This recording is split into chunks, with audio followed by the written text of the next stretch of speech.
आता पुण्यामधून एक महत्त्वाची बातमी आहे। पुणे जिल्हा परिषदेकडूनही अनधिकृत शाळांची यादी जाहीर करण्यात आली आहे। पुणे जिल्ह्याच्या ग्रामीण भागातील 24 शाळा या अनधिकृत ठरलेल्या आहेत। 24 पैकी 13 शाळांना शासन मान्यताच नाही हे उघड होत आहे। 24 पैकी 11 शाळा मान्यता मिळालेल्या जागांवर सुरू नाही आहेत। जिल्हा परिषदेकडून अनधिकृत शाळांवर कारवाई केली जाईल।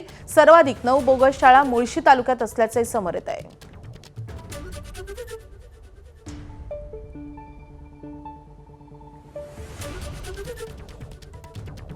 तर पुणे जिल्हा परिषदेकडून या अनधिकृत शाळांची यादी जाहीर करण्यात आलेली आहे। पुणे जिल्ह्याच्या ग्रामीण भागातील 24 शाळा या अनधिकृत असल्याचं समोर येत आहे। त्यामुळे पालकांसाठी ही अतिशय धक्कादायक अशी बाब असणार आहे। त्यांच्या पाल्यांना शाळेत टाकताना या सगळ्या गोष्टींचा विचार आता पालकांना करावा लागणार आहे। या 24 पैकी 13 शाळांना शासन मान्यताच मिळालेली नाहीये आणि या शाळा मान्यता न मिळताच सुरू होत्या अशी धक्कादायक बाब या निमित्तानं समोर येते। 24 पैकी 11 शाळा मान्यता मिळालेल्या जागांवर सुरू नाहीयेत अशी देखील माहिती मिळते। जिल्हा परिषदेकडून या सगळ्या अनधिकृत शाळांवर थेट कारवाई केली जाईल। सर्वाधिक 9 बोगस शाळा या मुळशी तालुक्यात असल्याचंही समोर आलंय।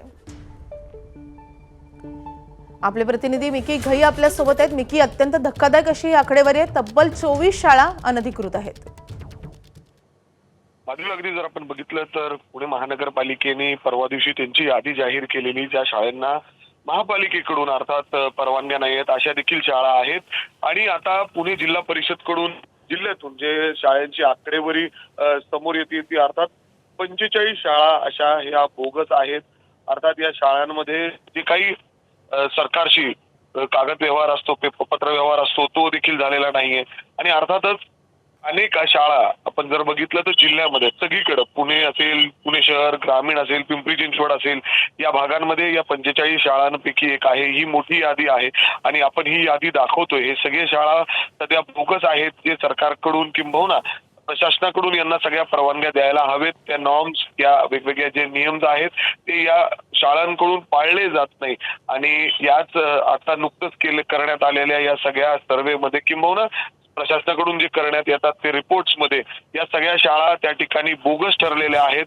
जर म्हणजे आपले मुलं या शाळेमध्ये असतील तर नक्कीच पालकांनी ती काळजी घेणं गरजेचं आहे। आणि हे सगळी शाळा पुढे याच्यावर प्रशासन नक्कीच कारवाई देखील करणार आहेत। काही प्रशासनानं सांगितलेलंच आहे की आम्ही कारवाई करू, मात्र कशा पद्धतीने ही कारवाई केली जाते हे पाहणे तितकंच महत्त्वाचं असेल। मिकी, धन्यवाद या माहितीसाठी।